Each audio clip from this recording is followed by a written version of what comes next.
Hello friends, আমি এখন একটি পাম্পে যাব তেল নেওয়ার জন্য গাড়িতে। এটি একটি অটোমেটিক পাম্প। এখানে নিজে কার্ডের মাধ্যমে তেল নিতে পারবো, সেটি আপনাদের সাথে শেয়ার করতেছি।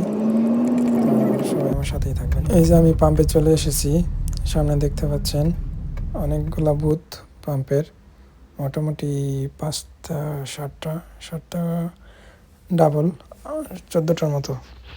তো এই 14টা বুথে কোনো মানুষ নেই, এমনকি কোনো স্পেস ক্যাশ টাকা দেওয়ার কোনোই সিস্টেম নেই।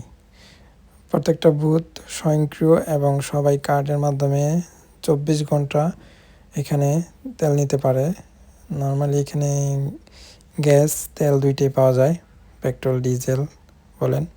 তো দেখেন আমি এই যে বুথে আমার কার্ড পাঞ্চ করতে যাচ্ছি। এই যে দেখেন 4টা তেলের কোয়ালিটি আছে। আর ওই পাশে আছে আপনার এলপিজিটা একটু দাম কম, বাট এখানে ওইরকম গাড়িতে এলপিজি ইউজ খুব কম, গাড়িতে এলপিজি ইউজ করে। তো আমি আমার কার্ড দিয়ে দিচ্ছি এখন। এখানে কার্ড পাঞ্চ করতে বলতেছে।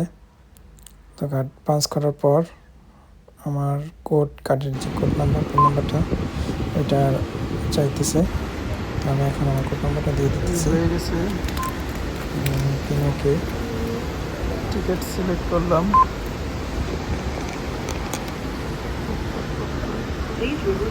কার্ডটা নেওয়ার আগে কার্ডটা আগে রিমুভ করতে হবে, কারণ কেউ যাতে কার্ডটা ভুলে এখানে রেখে না যায়।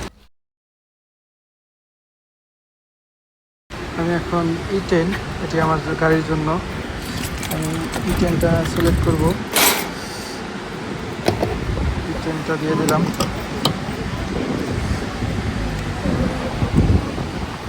দেখেন এখানে করতেছে কত লিটার তেল নিতেছি।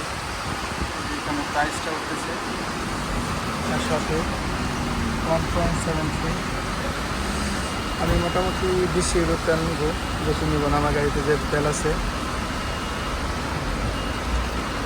জাস্ট সর্বোচ্চ আমি 148 ইউরো পর্যন্ত তেল নিতে পারবো। এইটা এখানে রাখা পর্যন্ত আমার কার্ডটি অ্যাক্টিভ থাকবে। তো সবাইকে ধন্যবাদ, সবাই আমার সাথে থাকবেন। ভিডিওটা লাইক কমেন্ট শেয়ার দিয়ে সাথেই থাকবেন। পরবর্তীতে দেখা হবে।